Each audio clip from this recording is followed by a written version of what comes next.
Welcome back to another exciting episode of Aaron's Opinion, the podcast where we talk about critical issues in the blindness community. Hey, everybody, my name's Aaron Richmond, and welcome back. Tonight's episode, just like all others, is copywritten by Aaron Richmond and Aaron's Opinion. Thank you. This podcast can be found almost anywhere you get a podcast, along with YouTube. And YouTube has become a very exciting place and a very supportive place for this podcast. So thank you for that, guys. Really appreciate it. Hey, on the other side of the camera right there, that's Dodic S. Ryan.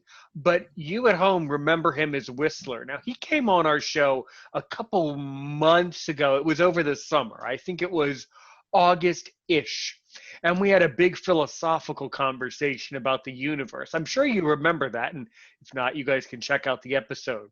Tonight, there are two specific topics that I want to go over. The first is the topic of basically tell us everything about voice acting and the project that you're working on, and this extended dramatized audiobook movie thing that you're working on. And the question that I have, and the question that so many blind people want to know, is they might come to you, as I basically am, and they might say, Dodic, number one, how do I get my feet wet into voice acting on YouTube? And how do I get involved in projects like yours? You say that your project is a project where people around the world can kind of have an input. So talk for a while about all of that. Go ahead, dig into it for us.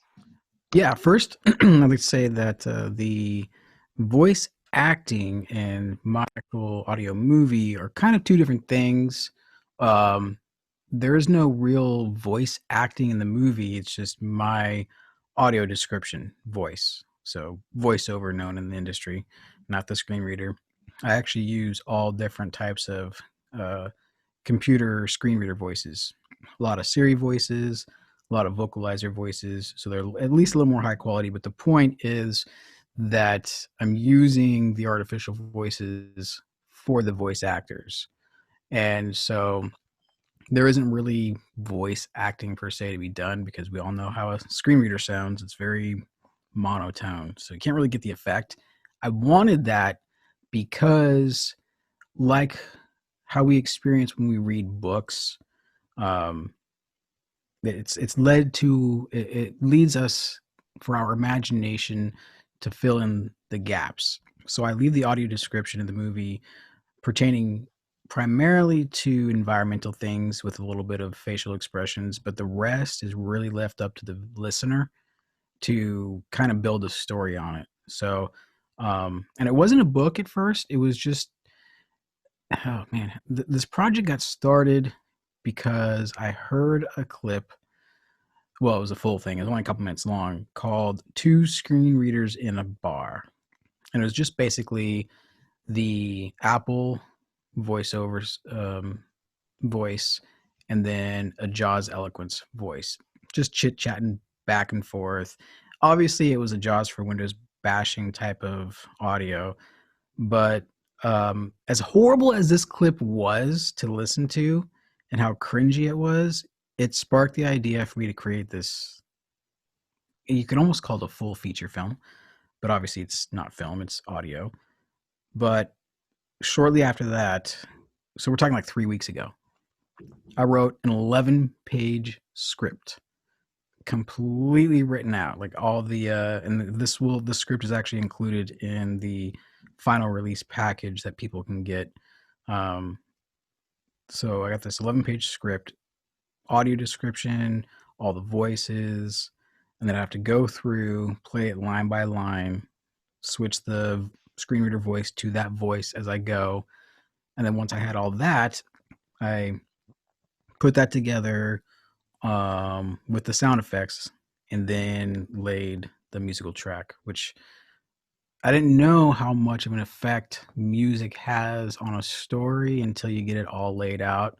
Because I went through probably several hundred music scores and tracks to try to get just the right feel to it, because that the music provides the emotion behind whatever script is, whatever's going on. So that kind of helps the listener with their imagination to kind of picture what's going on. So, yeah, I mean, as far as voice acting goes, I think, I mean, obviously there's schools for voice acting and all that great stuff, and especially today's day and age, everybody's online, so you really do have a potential of doing any kind of voice acting you want, whether you've got a character type or if you're just acting a scene out. Anybody can record audio. They don't ever have to see your face, so you got this added bonus of just hearing the voice. Yeah, yeah, exactly. That's really cool. So, okay. So, what is the storyline that you've written, and how did you come to write this 11-page manuscript? I mean, it's, that it's quite a bit of material. It was, and after, like I was mentioning before, how I recorded the voices, that was about an hour and 6 minutes of recording, and then an hour and 2 minutes of my audio description recording. So I had a lot of material to work through to get this completed. The Hunting Grounds, the name of the movie, is these two Apple voiceover voices that are kind of sick and tired of JAWS for Windows being the primary screen reader in society. And there's a couple twists in it, and I don't want to give it away, but one of the women has a RAM issue, a memory recall issue, and so these two women go out every night. One of the women doesn't remember what's going on the next day, so you're putting this puzzle together as you're going through and watching the movie or listening, and you get a huge clue at the very end, which I'm not going to give away, no spoilers, but I'm I was really, really happy and satisfied when I was done with it. There was a couple audio issues, and that was because I was trying to transfer the audio file to my Mac and export it as a video, and for some reason it kind of peaked out a couple of the voices, but other than that, I was really, really happy with it. And as far as like how I came across the 11-page script, I just kept writing. I had a general idea, and believe it or not, I actually started with the very, very final scene, and then I came up with probably pages 4 through 6, and then I'm like, oh, I need a little bit more character buildup, so I wrote a whole 4 more pages just for the beginning and intro to build up a little bit of their background. So I don't know at what point I decided it was enough, because I could have kept going. I think once I found out that it was 27 minutes long, I was like, I could go longer, but I think this will be a nice introduction to what I'd like to think a new genre of entertainment. And I actually started that hashtag indie audio films. So, like I was saying, anybody can create one. Just include that tag, and we'll all be able to find each other's videos or movies. I think it'd be a really cool, new, exciting form of entertainment. And it kind of goes back to the, radio dramas back in the day. My favorite, Whistler and Dragnet and Theater 6 or Theater 9. I can't remember what it's called. But all those old radio dramas. And then thinking today, like, hey, that would be kind of cool, and just have screen reader voices as the actors. And the rest is up to our imagination to help paint a picture. Perfect. Well, I will certainly be tuning into that. Now, I mean, I'm guessing you're going to do a live where you play this out live, right? I did that with the members only. I did 2 premiere showings to get people's input and that sort of thing. But as far as the full world premiere, whatever you want to call it, it's going to be released at 1 p.m. Pacific time, so anybody can watch it at that time. It won't be live, but it's called a premiere on YouTube. So it's as if it were live. People can comment live, but it's pre-uploaded, if that makes any sense. Yes, it's a premiere, meaning it's a preset live. So Yeah. people can still interact with you, and you can still watch the comments as they roll through. All right. So I will certainly look. And is that going to be on Theory of a Blind Man, the channel that I'm subscribed to? Yes. Excellent. Cool. So you say that anyone can create one of these stories. So how would someone go about creating one if they've never created a play or a story like this? Oof. Well, obviously, first you need a story, like you just said. So if you don't understand or don't know quite how to start out on script writing or playwriting, there's plenty of sources online that will give you a general breakdown, the acts, how many scenes it should have, how many pages should your script have. So you can take all that as a guideline, but just keep in mind that you are the creator, and however you need to tell a story, that's how you're going to tell it. In my particular instance, I've got characters, obviously, so I needed a character buildup, which is usually in the beginning of the movie. I know that much. And then you've got your journey and your conflict and then a resolution. That's pretty much all you need as far as writing something. You can always fine tune it in more drafts that come up. Like, is this the right direction you want to take the story? Do I want this to be a drama, action, thriller, psycho thriller, you know? So as long as you got those things in your mind, then the story will it'll just happen as you're writing it, I think. If you've got a creative mind. Not everybody's got a creative mind, but anybody can tap into a creative mind. Sure, sure. And how would someone overcome the technical aspects? I mean, what software Hmm. do you need to be able to use to actually set this up from a technical perspective? Well, I used several. Goldwave on Windows, and then I also used um, Fission, Final Cut Pro, and QuickTime on the Mac. So I actually had to use two devices. I didn't have to, but rather than unplugging all my microphones and mixers from my Mac and then plug it into the PC, I just decided to use two operating systems. So at the very least, you need a microphone and some form of audio editing software. Okay. And how do we actually get the voices, the synthesized speech to actually read what we want them to read? How do you get the software to actually do the narration? What I actually did is so I've got the script open, the text, and then as I'm going down the line, I changed my voiceover sound card to my mixer board. That way, when I hit record, everything from the mixer is being recorded, including the voiceover's voice. So as I'm going line by line, this one will be by person A, so I'll switch the voice to person A. And the next line, person B, I'll switch the voice to person B. Once I've got all that recorded, like I said earlier, an hour and 6 minutes worth, I throw that into the audio editor and I cut out just the lines that I want to use. And then I'll put those into each corresponding scene. I think I had 13 scenes, and that's how I shot them, I guess you could say. I don't know what you'd say for audio only, but whatever, recorded. So I had 13 scenes worth, and I just put them together in Final Cut Pro. And then in Final Cut Pro, I added my audio description. Mm-hmm. Yeah, I totally understand. That's absolutely perfect. Well, I will certainly be listening. And if you ever have a project where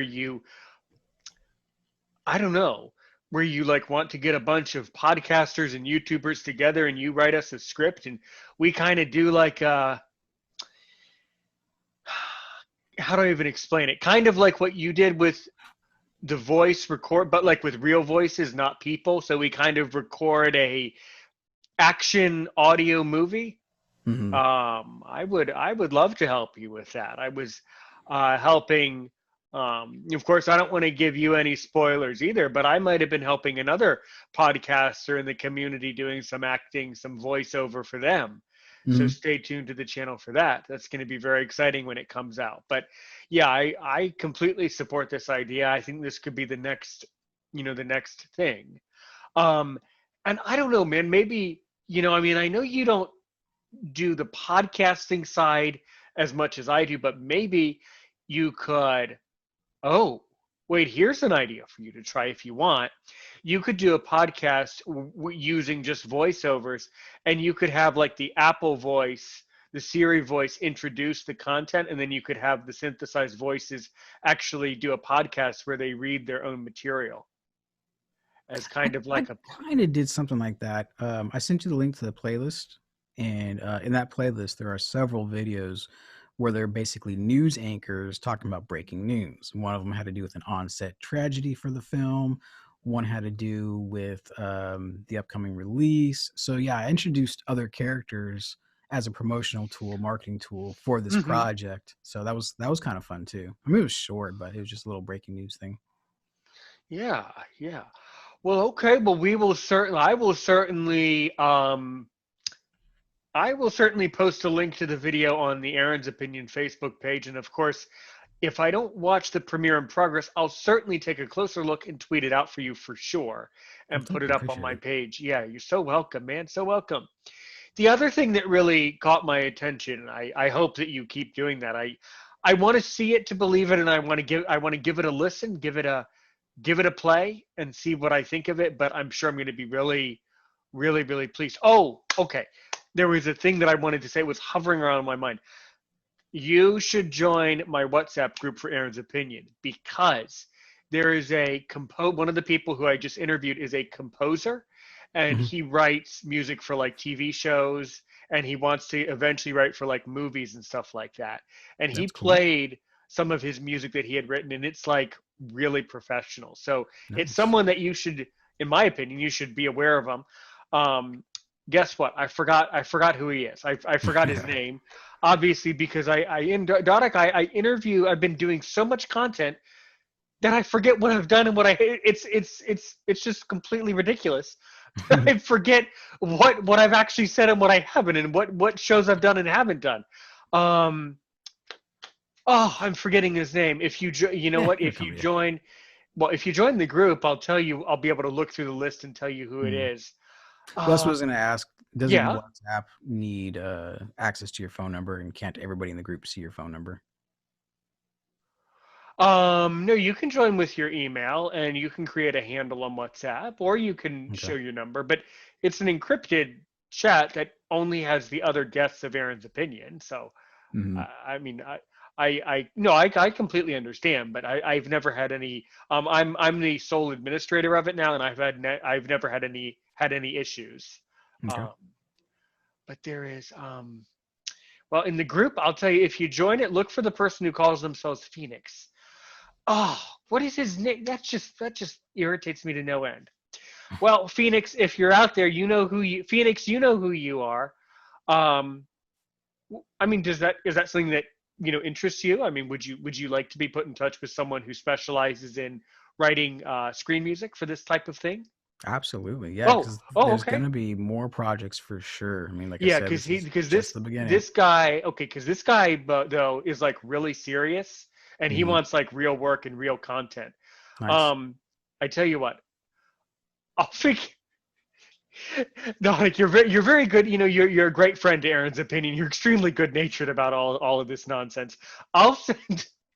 I'll figure out who it is, and I'll send him this video, There you go. and tell him to reach out to you. He probably already knows of you, but I'll just tell him to reach out to Whistler, Theory of a Blind Man, and say that you would like to have some sort of a consultation, communication, conversation, something to that effect. Anyway, the other very interesting thing that you're working on is, I heard a rumor today from GoFundMe that you are in need of a new computer. Can you tell us Yep.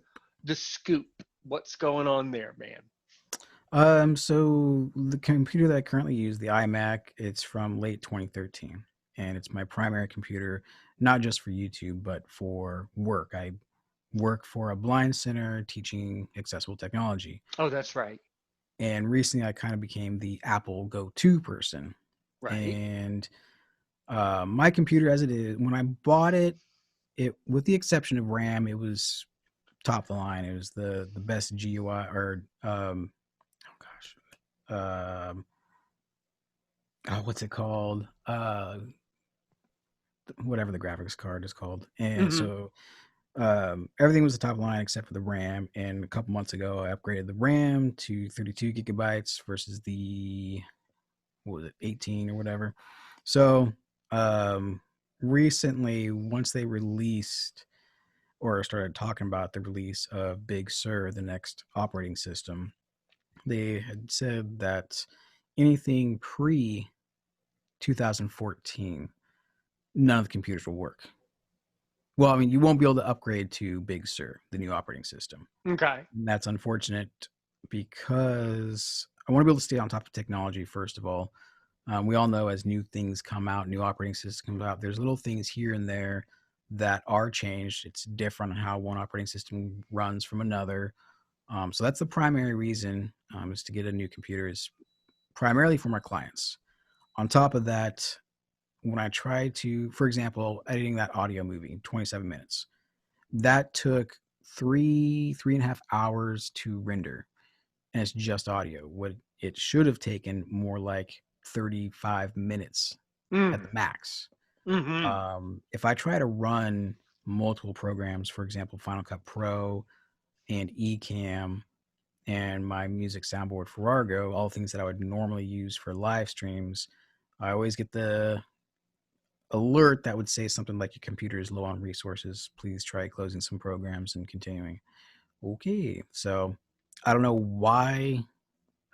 I don't know why this is all of a sudden happening. Oh Is it the man. fact that like Extremely this type of thing would really piss me off. I mean, this would really just it annoy is? me It's to very no end. even last night when I was doing a live stream, you can hear my music glitching in and out, and that was just running Although two I'll tell you, programs. you So know who else, you it know is what I've frustrating. noticed? It's I've super noticed a lot frustrating, of and I don't need that channels. added stress on top of trying to teach my clients. Sure, sure, sure, sure. A And lot of channels lately have been having, I've noticed a lot of sound quality on a lot of channels has been going in and out these days. I've been oh, noticing that. really? There's been more glitches on YouTube. I've noticed that. I don't know what it is these days. Well, gee, I can only I'm, really contribute it to the fact that there's so many people staying home now, and so many people are finding YouTube. Everybody's yeah, got a YouTube channel now. yeah, this is becoming big. I mean, this Yeah. YouTube is something that everyone is, and that's guys, that's really why I love it because it's something that we can all. It's like we're all contributing to the hobby of YouTube and to the enjoyment of content creation. It's like we're all like painting on the same wall, basically. We're Hmm. all contributing content all over the world all at once. Yeah. Um, yeah, yeah. Because I had someone else on the podcast earlier today, and you've spoken. She's spoken to you. You've spoken to her. She's one of the Canadian YouTubers, and she was saying how yeah she has problems with working with OBS, and she's worked a lot with you. So there's been a lot of I've heard a lot of complaints about different glitches around the YouTube community Mm. these days. So luckily, or well, not luckily, but in my case, I don't have enough subscribers. Although every day my subscriber count keeps going up, I don't have enough to go live and to get into that whole OBS thing. But it does seem to get stuck a lot. Yeah. Well, I mean, as far as going live, you don't need any subscribers to go live. Right. Yeah. And I've done lives before on Facebook, on my Facebook page. That's another good way of doing it too. But Well, even YouTube. hmm, through StreamYard, right? Yeah, any third-party streaming platform. Mm-hmm. Well, good. Well, I tell you what I can do. I can put the link for the GoFundMe in the description of the video. And if someone is watching this video and they think, you know, why, if there's only one reason why they should contribute to your campaign, what's the reason? My clients. I'm a damn good instructor. I actually had a really good compliment from the first client that I was working with. Actually, said that he now wants to get into AT, accessible training, because of my methods and how I taught him. So that Hmm. was a huge, huge compliment. If I can keep doing that, that is awesome. Like I help so many people. Like anybody can call really anytime, and as soon as I can, I respond. Especially they got a need issue. Even the lady that you connected us with, that Melissa something or other. I've been talking with her too because she's still kind of having issues, I guess. Um, Yeah, yeah, yeah. She has a lot. She has a lot of issues with weird stuff going on with her YouTube Yeah. too. I've noticed that. And Yeah. she's not the only one too. Shortly after that, another friend contacted me, and she was pretty much having the same exact issue. So it's not an isolated incident for sure. Well, that's good to know. That doesn't make it any easier. So Yeah. apparently, a lot of live streams on YouTube get flagged. I think is what that. If I'm racking my brain, I think it was that Hmm. Melissa's thing got flagged, or they said that she copywrote something, and that was the Yeah. conversation where we said no, nobody, no person actually knows this is happening. It's just all Right. automated. That was Yep. that one. So how many other people are getting flagged? Like, do you think it happens a lot around the community? It seems like it. Yes and no. Like statistically wise, I don't think it happens as much as we on a local level thinks it happens. I mean, I know personally 5 people that it's happened to, but that's 5 people out of billions of YouTubers. So it's obviously a small percentage, but it just seems like it does happen, and it does have to do with the algorithm. So it could have really anything to do, and usually it does happen to lower numbered channels, meaning views and subscribers, because the algorithm may pick something up and think it's not a real account or something, and it kind of puts the smaller channels into a corner because they have no recourse. You can't contact anybody at YouTube. You can get their automated system, which isn't going to provide any help whatsoever. It just says, hey, go look at these rules and try to figure out what you broke. But if you broke no rules, what are you supposed to do? There's no recourse.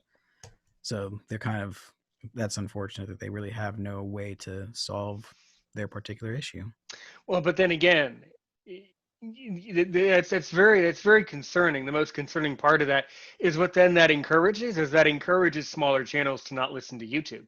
If YouTube writes Mm-hmm. to you and you know that they'll never respond to you when you have an issue with them, that's just saying, well, we're just here to. It's kind of like saying we're here to tell you what the rules are, but we don't actually want to help you. Is what Yeah, that's almost saying. that's exactly what it says. Oh, good clear. That's exactly what it says. A pretty clear clarification. Well, in Yep. that case, that encourages me not to worry about what YouTube thinks then, which that's very concerning. But I do understand to some degree that they're a huge company and they have to be careful about these types of issues. But Yeah.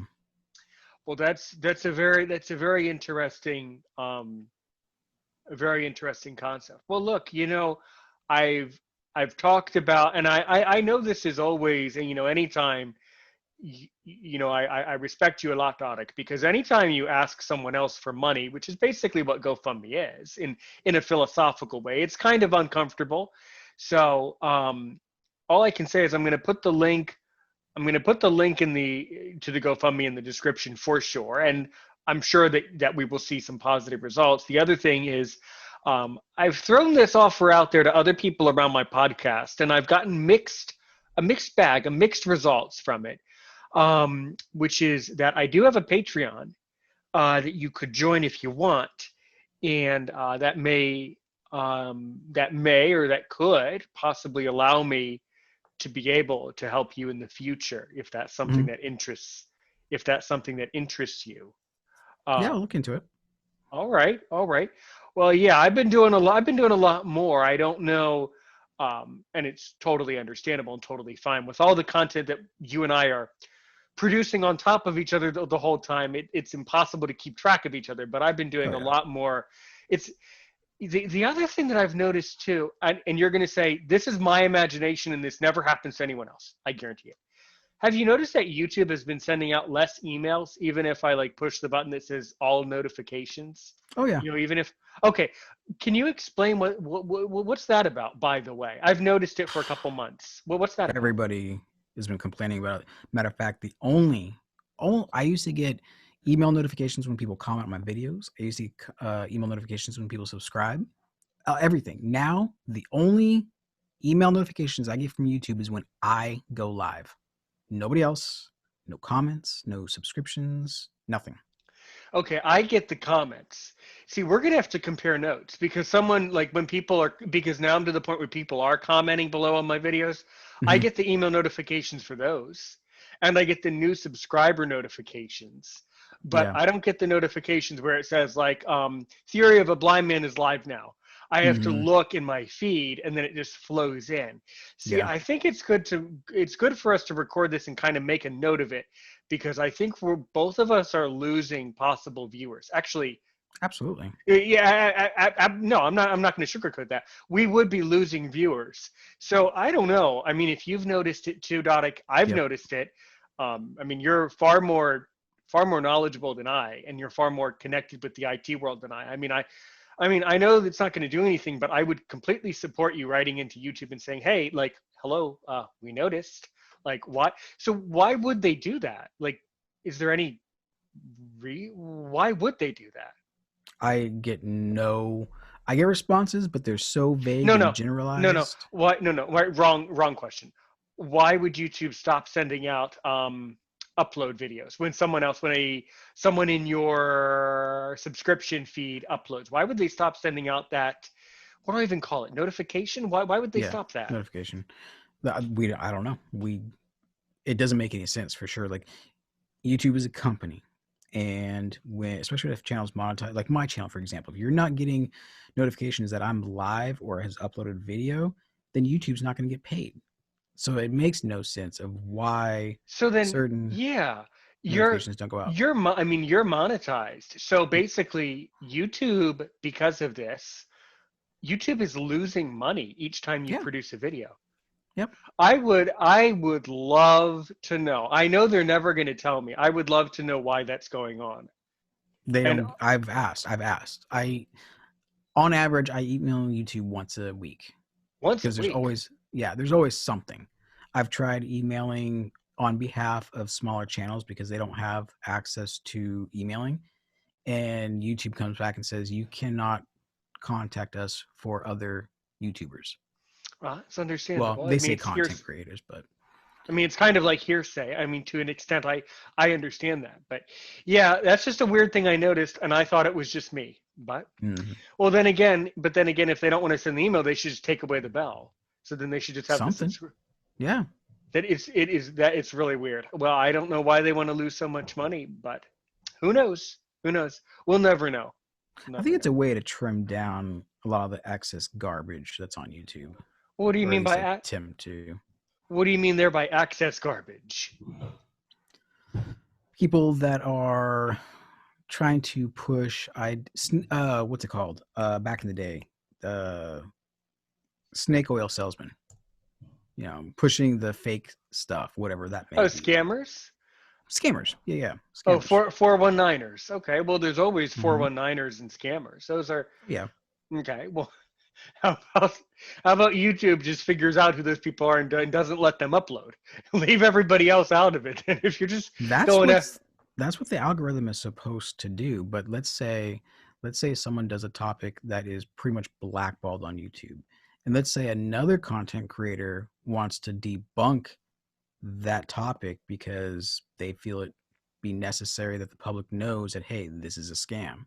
It's happened to me. I've had to take down hundreds of videos of things that I've debunked in the past because the tags are what initiates the algorithm to take action. So it doesn't really see debunk or don't do this. It just sees the title of, let's say, MMS or flat, what, stuff like that. And there's thousands upon thousands upon thousands of these content creators that push all these con theories, if you know what I'm talking about. So, and they get paid I do lots know of what. money.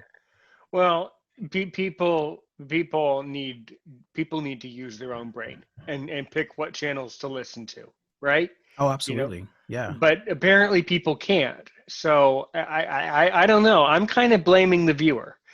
It's not YouTube's job it's not YouTube's job to teach me what the truth is about flat you know what Hmm. or sickness something or other. It's Hmm. my job to learn what those facts are. So I'm not I mean that's really interesting. I'm not on board with that at all. That makes no sense to me. No, it doesn't. But it also, like, when you get deeper into it, it is a real. I would say thick gray area as far as what should be allowed, what should not be allowed. Like me personally, I think I'm with you that we should be able to upload whatever content we want. Yes, there should be some restrictions as far as like, racist type of content, hateful type of content, violent content for sure. But other than that, we have our opinions, we have our ideas, and that's primarily what we got on YouTube to begin with, is to share a message or our opinions and thoughts. Right. Yeah. The algorithm should kick in after the fact that a video gets reported or a channel gets reported, instead of mass targeting every single video and channel that's ever had the word flat whatever in it, or JFK, or fake moon landing, or whatever. It's, I don't know, it's a doozy.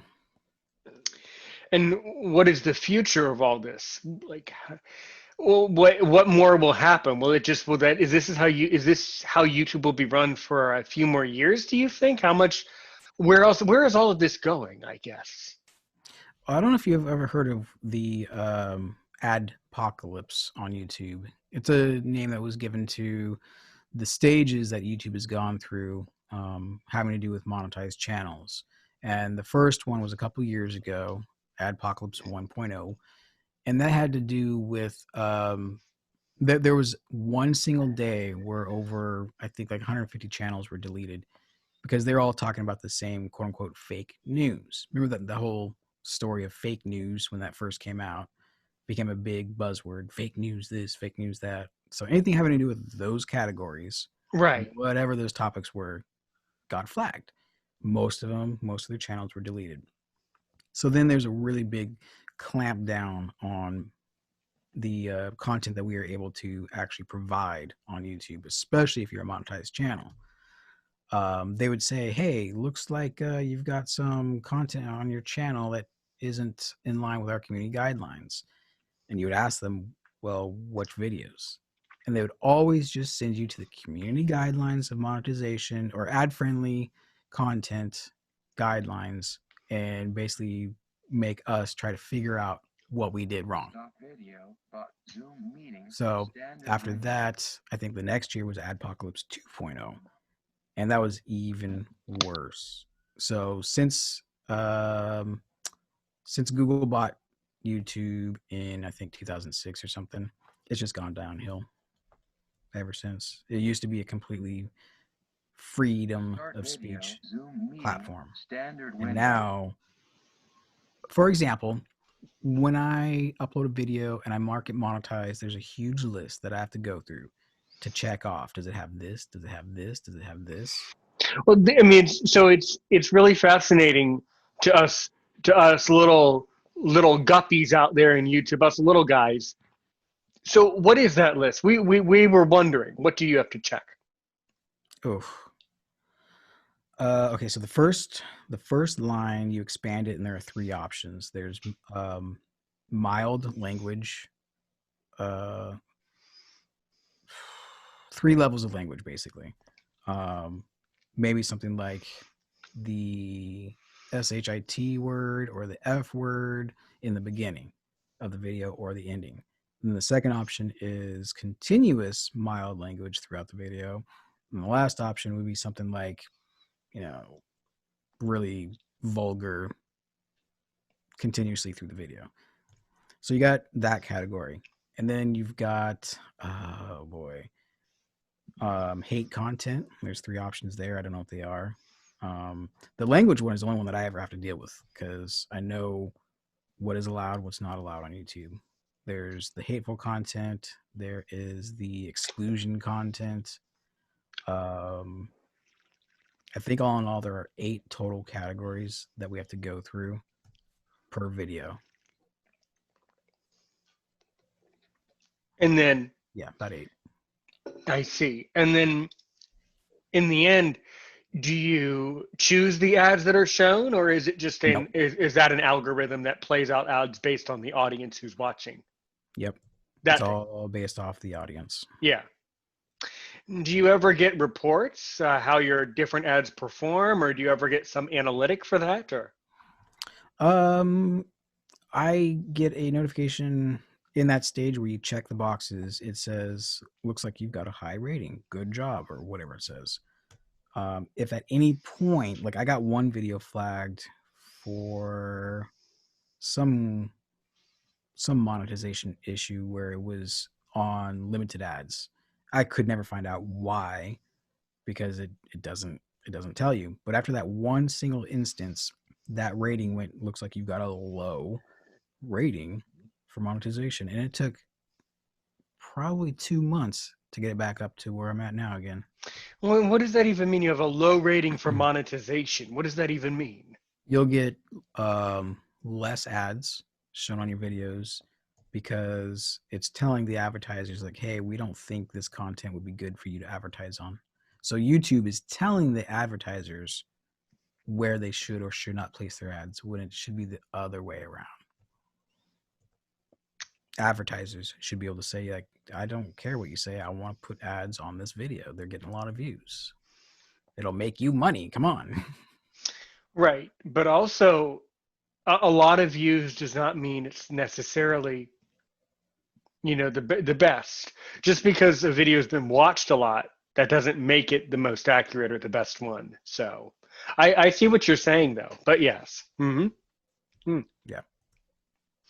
And what have been some other, other projects that you've been working on, and what have been some of your other theories? You always like to dive into the universe with me anytime you come to my channel. So, what are some other universal theories that you figured out these days? uh I've on the last couple weeks, I've been working on the movie, so I really haven't had that much time for anything else. Plus my clients during the day, plus my normal show that I do on YouTube. So I really haven't gotten into any other things. The thing that has come up recently was the concept of twin flames, which I do not buy, by the way. I'm just saying. But apparently And that's coming back what is again. this concept now? Twin flames? What is that? Yeah, twin flames. Basically, it's a new way of saying soulmate. And the twin flame thing concept, I don't even want to call it a theory, but whatever, originally started with a New Age movement. And the New Age movement, if you don't know, was started by Madame Blavatsky. And Madame Blavatsky is a Satanist and was actually followed up by Aleister Crowley. So that's where these people are getting these New Age concepts from, Satanists. It's kind of funny. And But so what? the twin flame, anyway, is like not, it's kind of like a soulmate, but each flame has their own role. Like one's a runner, one's a chaser, and apparently you can swap roles too.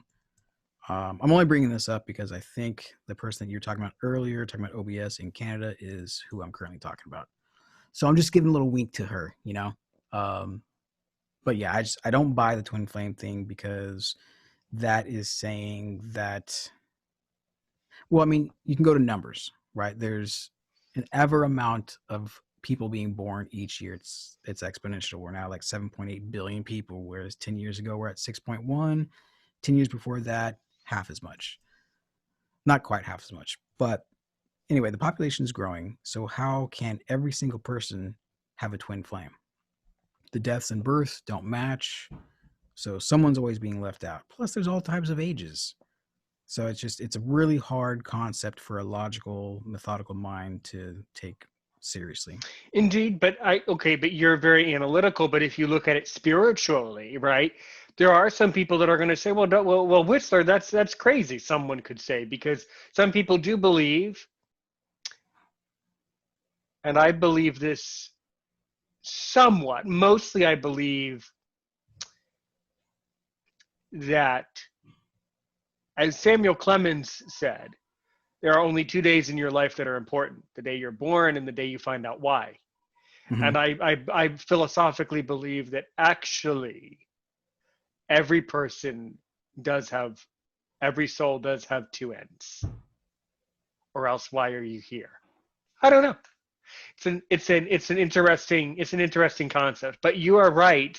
From a statistical and mathematical standpoint, it's hard to believe. But if you just look at it through the lens of philosophy, it makes perfect sense on an individual level that if your soul didn't have the other end, you wouldn't be here thinking about it or something.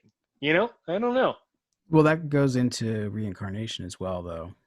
And even that, going by numbers, doesn't add up. If everybody was reincarnated, we'd have the same population amount year after year. Well, who knows? Speaking of YouTube, there are many videos all about reincarnation. Oh, That's yeah. that's a huge topic. And there is, I don't want to use the word evidence, but there's been a lot of cases and a lot of historical stories that have happened where people have supposedly reincarnated and books have been written about it. So Mhm. I'm not going to say I believe in it because it's not part of my faith, but spiritually it's I guess it's tangible. I guess it's kind of understandable. It's crazy, it's unusual, it's kind of scary and creepy to think about it, but it kind of does make sense in a, I don't know. That's the universe, I guess, right? And what are your hopes and plans for 21? Oof, 21. You remember in the beginning when 2020 was approaching and everybody's like, "Oh, 2020, it's the year of vision." All this great stuff. I just can't help but think that no one knew what was going to happen this year. So 2021 could only be better. The beer virus is going to die down. It's going to be out of the news, and it'll be placed in the category of flu, just like everything else. And the politics will be done because there'll be a new president, and everybody will be calmed down for the next 3 years, and then some other scandal will come up, and we'll be right back where we were this year. Yeah, that's the thing. We always end up in this predicament Mm-hmm. very easily Yeah. every 4 years, it seems. Yeah. Yeah, yeah. Well, are you did you already get your ballot in, or are you going to go in person on the 3rd? I am a proud citizen that will say I do not vote for the president. I'll Good. vote local, Good. but anything beyond that, I feel, and judging by how people act after the fact, our votes don't count anywhere beyond the local level. Fair. Interesting. I am a proud citizen who votes for every category on the ballot. Who are you voting Oh, for? who knows? I'm not telling you. Ah, Clever Whistler. I know Clever who you're voting Whistler. for. I know who you're voting for. That's all right. We don't talk about it on my channel. But but I'm someone who supports the process of voting. Now, I mean, we can, look, you can talk all you want about, I think this is, people can say I think the voting isn't real, or you could say maybe there's some funny business behind the scenes. Well, you know what? We still need to vote anyway. We still need to express our opinions anyway, for the pure reason that the forefathers of our country expected us to in times Oh, of I'm not. health. I'm not going against the Constitution No, no, whatsoever. never said you were. Never said you are. I just. Just just saying philosophically, fine. If you want to vote for local people, great. But it is, I do believe that as someone with a disability, I think it is my responsibility to vote. I think that's a very good thing for people with disabilities to do. We should have a voice. I don't know. It's definitely a strange system, but you know, all the other systems are stranger. Who Oh yeah. knows? Who knows? There are some worse ways of deciding the leader. So who knows? Who knows, man? What about some upcoming projects on your channel? Some releases that people should know about for next year on your channel. Next year. Well, okay. The end of November, I'll be releasing the full, I guess you could say, director's, um, DVD with bonus features, whatever. All that stuff will be released for the movie in the end of November, and then I'm thinking that sometime in November I should be able to order my computer. I haven't gotten to the goal, but As if I this keeps going, as I was hinting before, mm, if you want to do business on my Patreon page, I might be able to return something. mhm.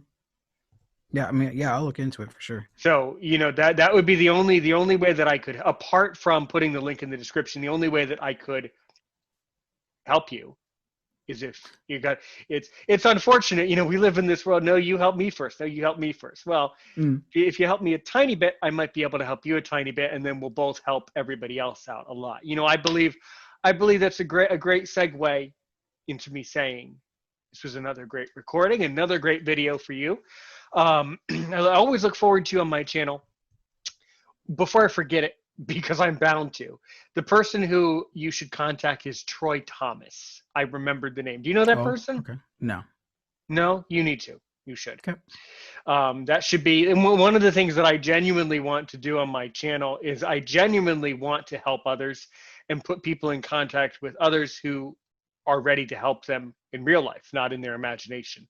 And Mhm. Troy Thomas is ready. I'll ask him first, obviously, but I'll send, if he says yes, which I'm sure he will.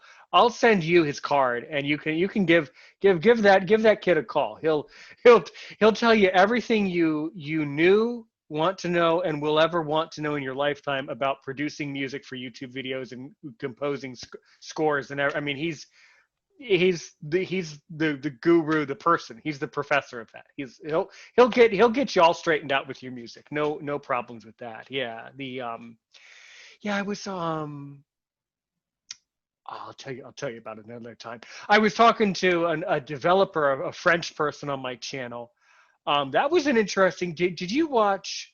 You probably did not, which is fine. Did you watch a video called "Learning with Laurent" on my No. channel?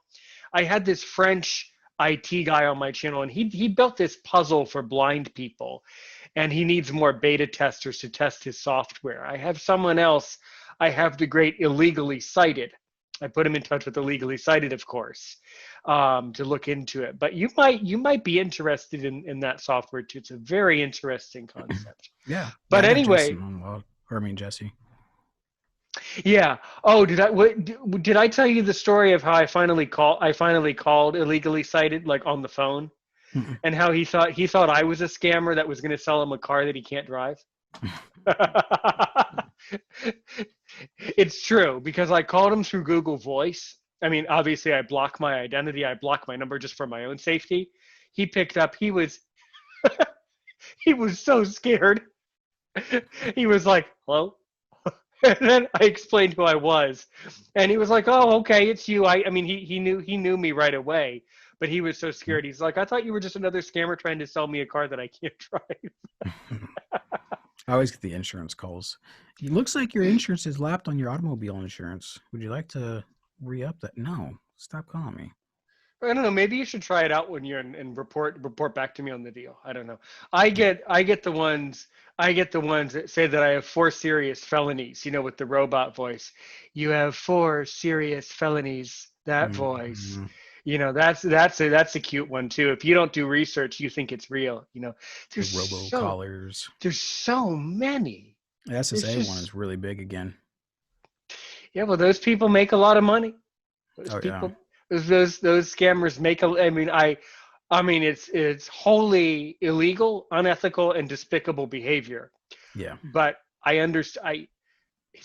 It's horrible, and I understand why they're doing that. They're making a good profit off of that because people are just Yeah. willing. For some reason, people are willing to participate in that, which I don't really understand. But I guess if you're sitting around a lot, and I don't know. Yep. Crazy times, man, crazy times. Well, anyway, guys, we will certainly put up The Theory of a Blind Man, the premiere. I'm going to be working at that time tomorrow, but I'm going to make a mental note to take a closer look at your channel. Now that we know that YouTube never tells us who uploads what and when, I'll make sure to make a note in my mind to look at your channel tomorrow and make sure to pull out that video and tweet it out for you. And I will put the link of your GoFundMe in the description. I'm sure someone around the world will help out. I'm sure you will see some positive results from that. And any follower of my channel would probably, pay. Guys, even if you throw in like $1 in this economy, in this world, $1 from just a couple hundred people would mean everything. Like that would Oh solve yeah, it. for sure. Even if you can give $1, that's fine. That's not rude if you can only give $1. Give it. No, not at all. Not at all. If you can throw in $1, thank you. I appreciate it. And so does Donna. I mean, what's really going to Yeah, come yeah, down, go ahead. what's really going to come down to it is pretty much my guess of when I think the computer will no longer work. And it'll probably be I'll walk into my studio one morning, hit the power button, and nothing will happen. So I got to kind of make a educated guess, a guesstimate of when that's going to happen, and then that's when I'm going to buy the computer, regardless of where I am in the goal, because I'm just going to put on my credit card. But once I get to that goal mark or whatever the computer ends up costing, that's when I'm going to close that GoFundMe. And then of course I'll provide all the receipts and everything like that for people too. So. Oh, I see. So you'll send back the receipt once you buy it to anyone who helps you out so they can tell if you bought the computer. Yeah. Yeah. And what's been really nice about the GoFundMe, I didn't expect so many people so fast to help out. I've already raised about $1,800. Good. Half of the people I know personally and the other half I don't know, which means just as many people that got the link that was shared to them have donated. So it's really cool how it's gotten around. Well, let's see. Let's do an experiment. Let's see if I put it in the description how many of my followers out there around the world support you. And as I said, I will include. Well, now that YouTube doesn't make it noticeable when we upload and not, I'll send you back this video and I'll send you my Patreon. And and I have a new slogan on my channel, Dodic, which is I'm going to help one person today and help one person tomorrow and help 1 million tomorrow. So I wish you very good health, Dodic, and I wish everyone in your audience, my audience, and around the world very good health. That's about all I have. As I say, I really enjoyed the recording as always. Help one person today, help 1 million people tomorrow.